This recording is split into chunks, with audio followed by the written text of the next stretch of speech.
Many people live their lives as if they are walking alone. Not just alone in the world, but isolated within themselves.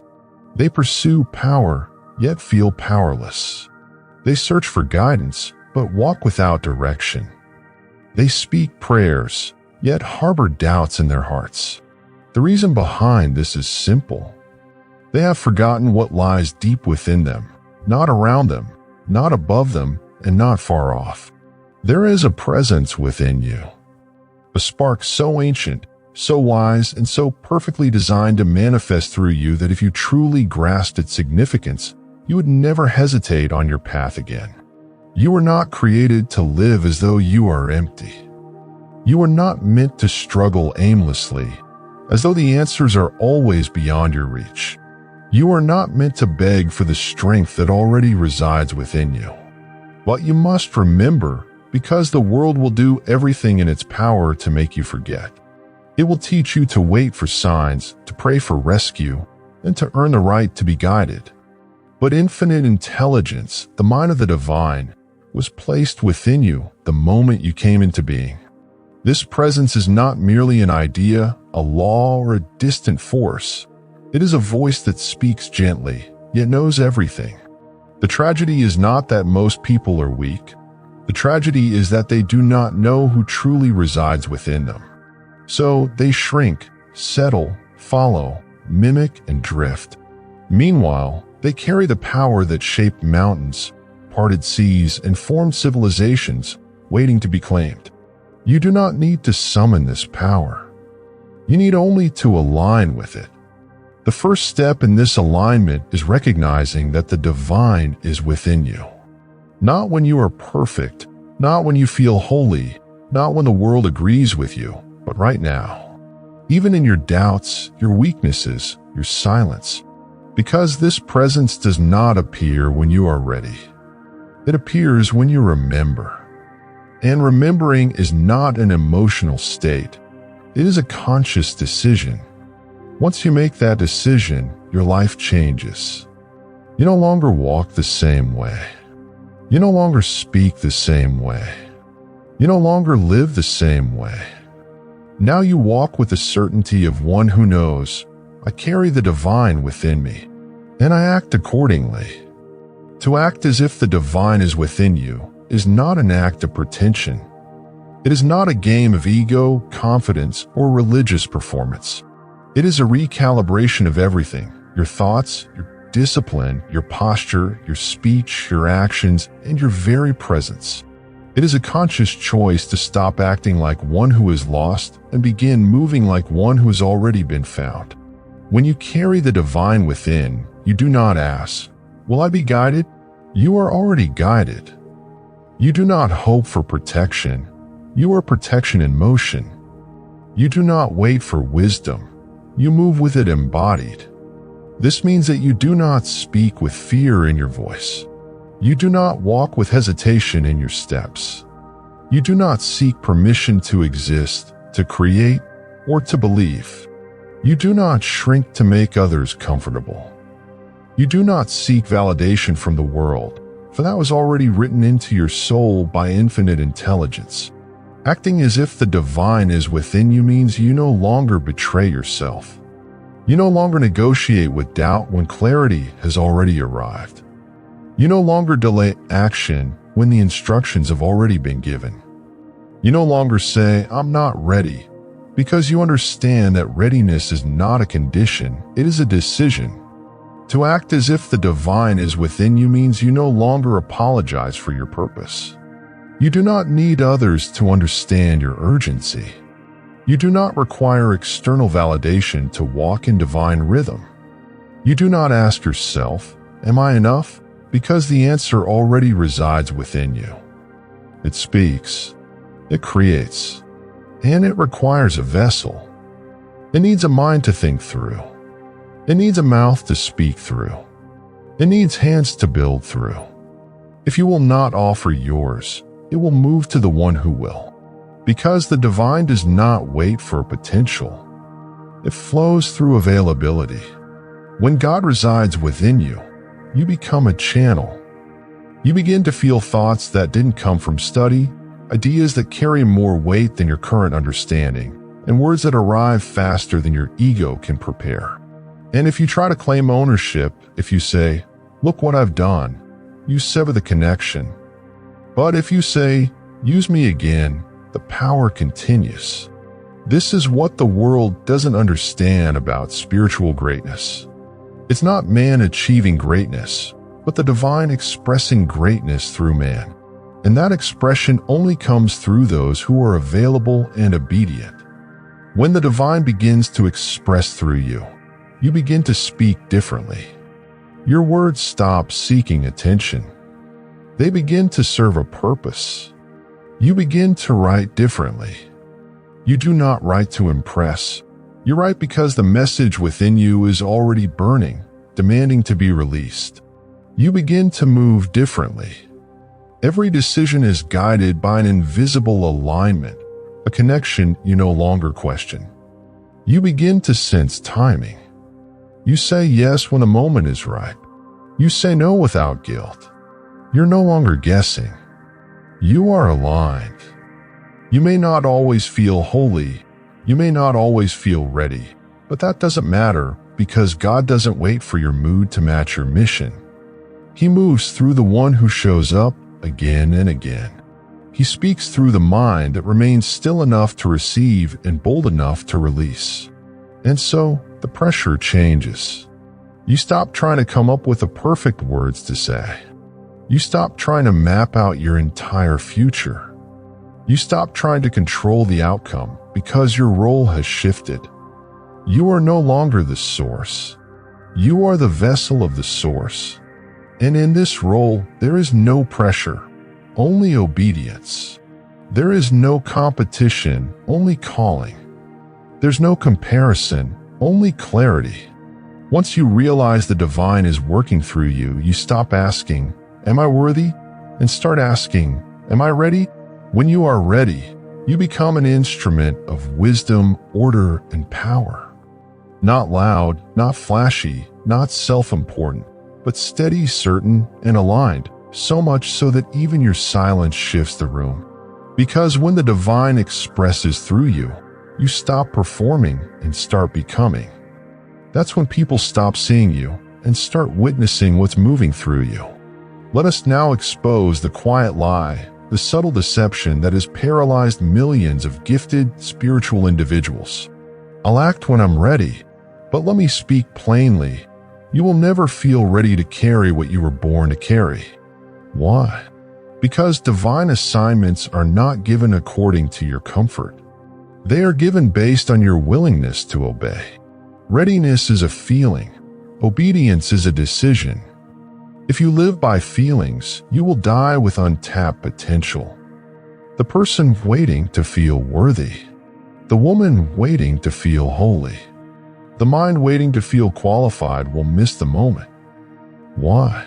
Because the divine did not give you instructions based on your mood, but based on your alignment. When you feel that alignment, you must move immediately. You don't act because you understand. You don't act because you feel perfect. You act because the signal has been given. The signal is never repeated. Every calling comes with a brief opening, a spiritual window. Those who act within that window become instruments of power. Those who delay see the window close, not out of punishment, but because momentum was passed on to someone who moved. You must stop negotiating with your emotions. You must stop waiting for circumstances to validate your calling.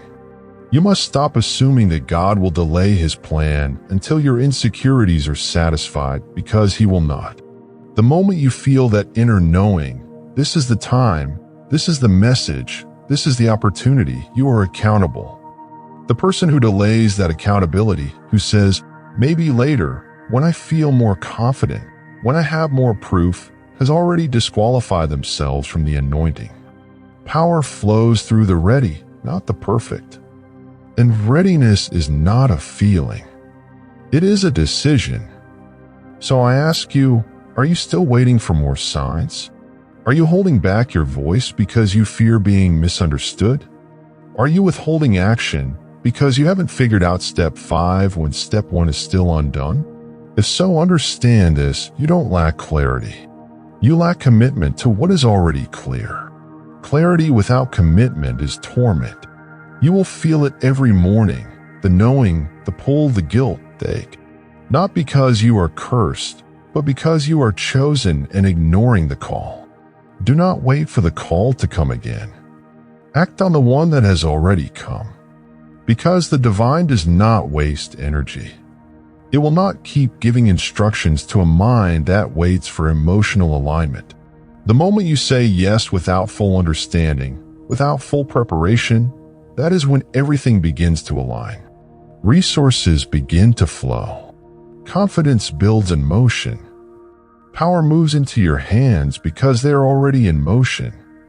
And the fear that once held you back will begin to fade, not because it disappears, but because it cannot keep up with your pace. You must act before you feel ready. Because readiness is the reward of obedience, not the prerequisite. Move first, and everything you thought you needed will begin to meet you along the way. This is the way of the divine. Faith is not proven through stillness. Faith is proven through action. So I say to you once more, do not wait until your hands stop shaking. Move while they are shaking. Do not wait until your voice feels steady. Speak while it trembles. Because the one who obeys in fear will one day walk in such power that fear will no longer recognize him. There is a power that cannot be faked. It does not arise from wealth. It does not come from titles. It does not come from how many listen when you speak. It arises from who you are before you open your mouth, from the weight you carry in silence. And that weight, true weight, only comes when one remembers that God is within them. Most people raise their voices to be heard, but the one who walks with inner authority speaks softly, and yet everything leans in. He does not need to sell himself. He does not need validation. He does not need to prove that he belongs because he already knows. This person does not speak to impress. He speaks when necessary. He listens more than he speaks. He does not engage in every debate. He does not explain truths to those committed to misunderstanding them. He does not wrestle with noise, for noise is no match for true presence. And true presence, is not the result of charisma. It is the consequence of alignment. The more aligned you are with what resides within you, the less desperate you become to be seen on the outside. You carry spiritual gravity. People feel it when you enter a room. They cannot define it, but they respect it. They sense that your confidence does not come from preparation, but from possession. You are possessed, not by fear, but by purpose. Not by performance, but by presence.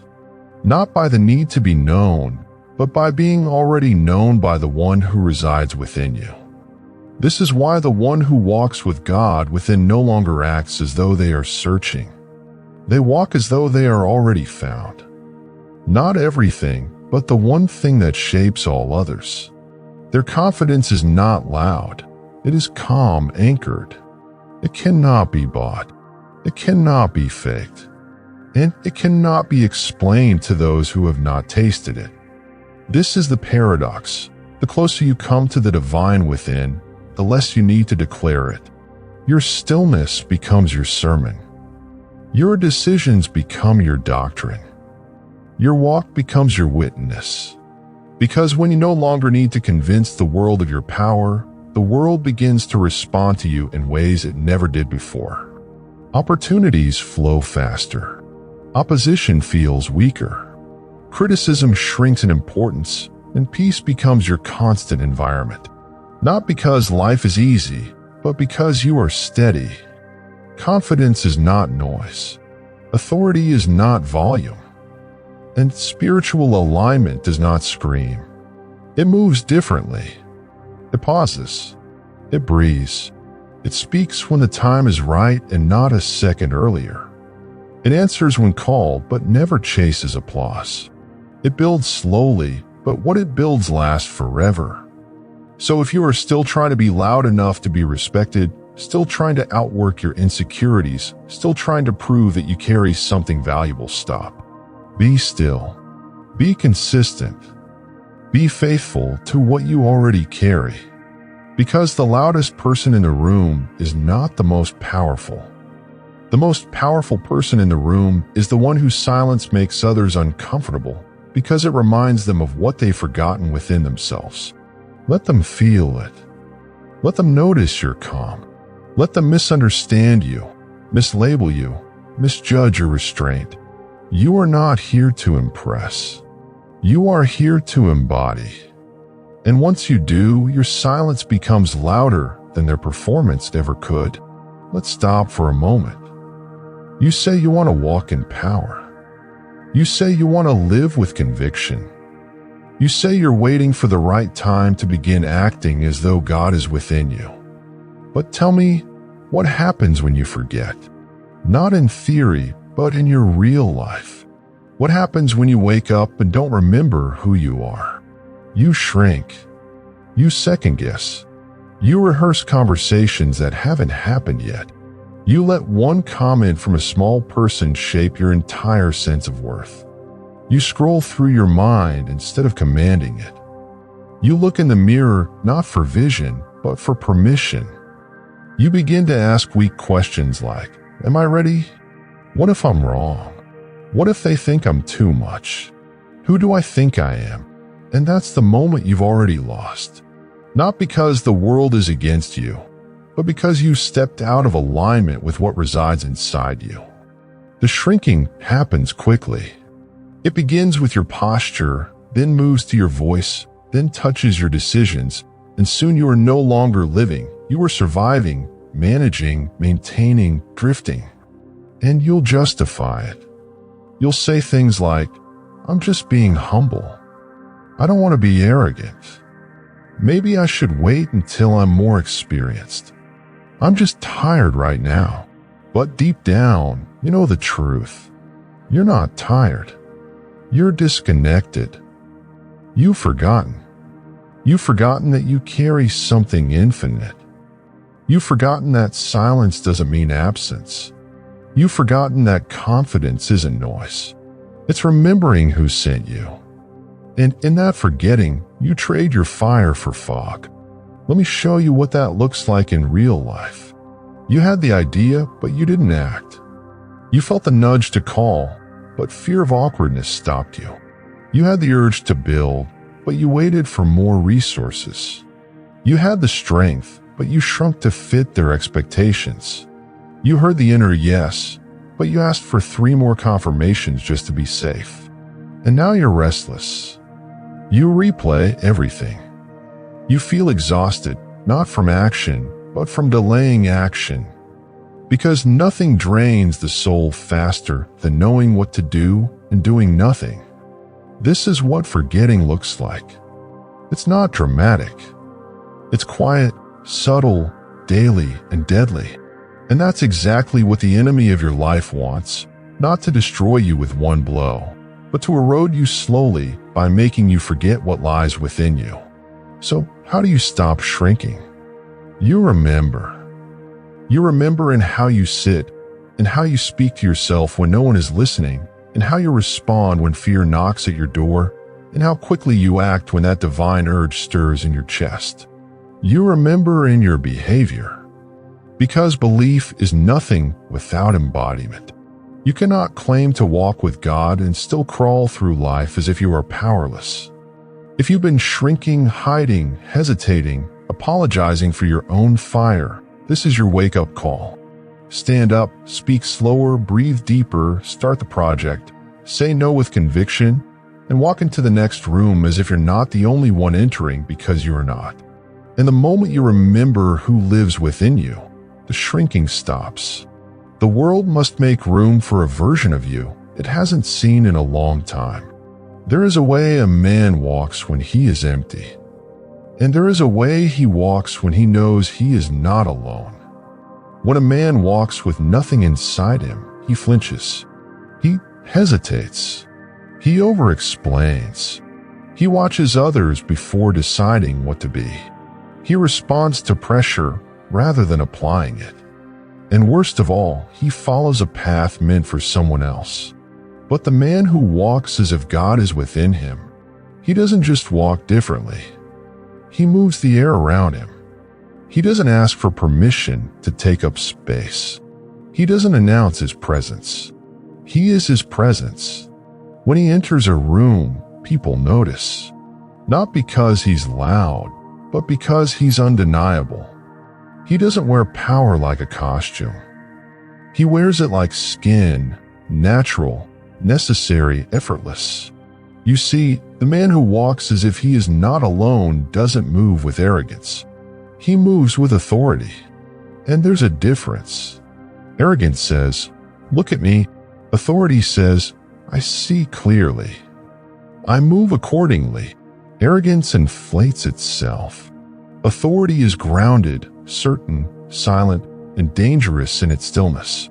When you walk as if God is within you, you slow your pace. Not because you're lazy, but because you no longer chase anything. You stop running from silence. You crave it because silence is no longer empty. It is where the next instruction lives. You speak with intention. Fewer words, more weight, no fluff, no insecurity hiding behind your tone.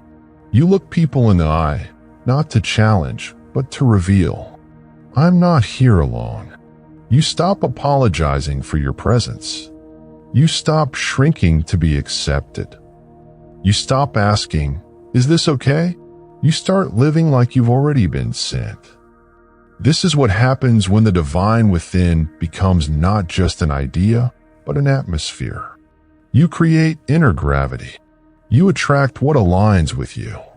You repel what is not. You carry peace that no storm can touch because you no longer draw from the outside world. You walk as if the voice that made galaxies also walks with you. And once that becomes real, you no longer look for signs. You become the sign. So the next time you walk into a meeting, into a decision, into a conversation that once shook you, remember who is with you and walk like it. No more looking around to see what others are doing. No more searching for the right vibe to match. No more giving your power away to the loudest voice in the room. You walk with the quiet power of a man who knows, I'm not alone. I never have been. And everything I need to say, build, or become is already in motion within me. Walk like your footsteps carry weight. Walk like your silence is deliberate.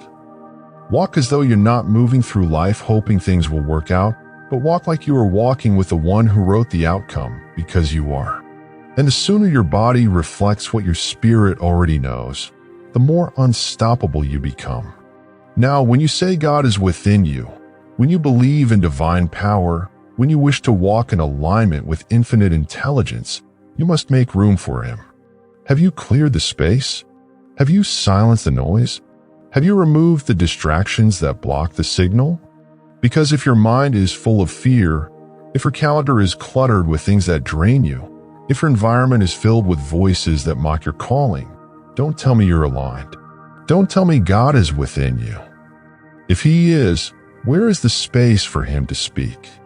You cannot host the divine in a crowded house. You cannot carry infinite intelligence in a schedule ruled by distraction. You cannot hear what's sacred if all you listen to is noise. This is why most people never feel the power they claim to believe in, because their lives are too full of everything except what truly matters. They say they want clarity, but they never sit in silence. They say they want answers, but they never stop consuming input long enough to receive one. They say they want to hear God, but they've handed their attention to the world. Let me be clear, your life is too loud for a whisper to survive. And God doesn't yell. He waits. He waits for the space to be cleared. He waits for your restless mind to quiet. He waits for the chaos you've normalized to be released. He waits for your real yes, not spoken but demonstrated. So what does that look like? It looks like waking up and listening instead of reacting. Taking 10 minutes, not for more motivation, but for sacred stillness. Saying no to conversations that pollute your peace. Cutting ties with environments that cheapen your energy. Fasting not just from food, but from everything that clouds your vision. Guarding your ears like gates. Watching what you consume, not because you are fragile, but because you are carrying something holy. You don't need to add more to your life. You need to subtract what's blocking your power. Because the God within you doesn't shout over your distractions. He waits for room, and when you clear it, he fills it. And suddenly you think more clearly. You know what to say without rehearsing it. You feel strength without forcing it. You speak with weight even in soft words. You move with peace even when there's pressure, but only when space has been made. And that space isn't just physical. It's emotional, spiritual, and energetic. Ask yourself, what am I holding on to that crowds my spirit? What relationships have expired, but I still carry? What guilt, shame, regret, and past versions of myself am I dragging like dead weight? What patterns am I stuck in, not because they serve me, but because I'm afraid of the stillness that will follow if I let them go? That's the hard truth. Some of you keep your lives loud because silence would force you to hear what you've been avoiding. But in that silence is where God lives. In that stillness is where alignment begins. In that open space is where your next instruction is waiting. So if you truly believe he is within you, start proving it with what you remove. Because the clearer the room, the louder the whisper. And the louder the whisper, the more unshakable your steps become. Make room. He's already there. Now let him move. There comes a moment in every life when the questions must stop. The begging, the wishing, the searching, the restless prayer that sounds like, when will someone help me? When will the way become clear? When will I be given the power? And the answer, though few are willing to hear it, is this: you were not meant to keep asking. You were meant to become the answer. You were not created to chase certainty. You were designed to embody it. You were not placed on this earth to wonder who will rise. You were placed here to rise yourself so others remember they can too. But here is the tragedy. Most will never rise. Not because they lacked opportunity, but because they never believed they were chosen to become the solution they waited for. They waited for the right man to lead, the right mentor to appear, the right door to open. But what if the door is not something you knock on? What if you are the door? What if the answer you keep searching for in the world has been asking for permission to live through you all along? You don't need more time. You don't need another sign. You don't need to be discovered. You need to decide. Decide to walk into the unknown with the confidence of one who knows they are not empty. Decide to stand where others tremble. Decide to speak when the moment calls, even if your voice has never been used that way before. Decide to carry your assignment, even when your hands still shake, because the shaking does not disqualify you. The fear does not mean you are on the wrong path. The doubt does not cancel your destiny. The only thing that separates the man who becomes the answer from the man who dies still waiting is decision. The decision to act when it's unclear. The decision to trust what was given to you in silence. The decision to carry the divine not just privately, but publicly. So ask yourself, are you waiting for someone else to carry what was assigned to you? Are you hoping another man will step forward so you don't have to feel the pressure? Are you waiting to be told what you already know? You say you believe God is within you. Then why are you still living as if he is silent? The truth is he has spoken, and now he waits, not to lead you, but to lead through you. There are people watching you right now, not for entertainment, but because your next move gives them permission to remember their own calling. There are situations waiting, not for the right idea, but for your alignment to unlock the timing. There are generations that will either rise or remain buried, depending on whether you act now or pass the weight to someone else. And so I tell you, you've prayed enough. You've studied enough. You've begged enough. Now, you become the answer to the question that once kept you up at night. Become the voice that breaks confusion. Become the calm that steadies the storm. Become the movement that triggers alignment in everyone watching. And once you do, you'll stop wondering when God will show up, because you'll realize He already did. He showed up when you did. You've heard enough. You've waited long enough. You've hesitated long enough. And now you must walk. Not because you have all the answers. Not because you feel strong. Not because the path is smooth, but because you've been chosen to carry something greater than certainty. Conviction. And conviction is not a feeling. It's a posture, a decision, a spiritual contract. You walk not to find clarity. You walk until clarity finds you. You walk until your habits match your identity. You walk until your fears learn your name and stop bothering you. You walk until your silence speaks louder than their noise. You walk until your face looks like someone who has seen God and remembers. Because that's what this journey is. It is not a sprint. It is not a sermon. It is not a moment of inspiration. It is a way of life. And every step you take from this day forward will either confirm that God lives within you or betray it. So how do you walk? You walk like the one who no longer apologizes for their pace. You walk like the one who no longer explains their yes or no. You walk like someone who has burned the need for validation and now moves by divine alignment alone. You walk when it's hard. You walk when it's quiet. You walk when it feels like no one sees it because you know the one who sent you still watches. You walk with eyes that no longer scan for comparison. You walk with a voice that no longer shakes when it speaks the truth. You walk with hands that are steady, not because they've never failed, but because they now move with purpose in alignment with the divine will. And here's what will happen. People will ask, what changed? And you won't explain because it wasn't a moment. It wasn't a conversation. It wasn't a technique.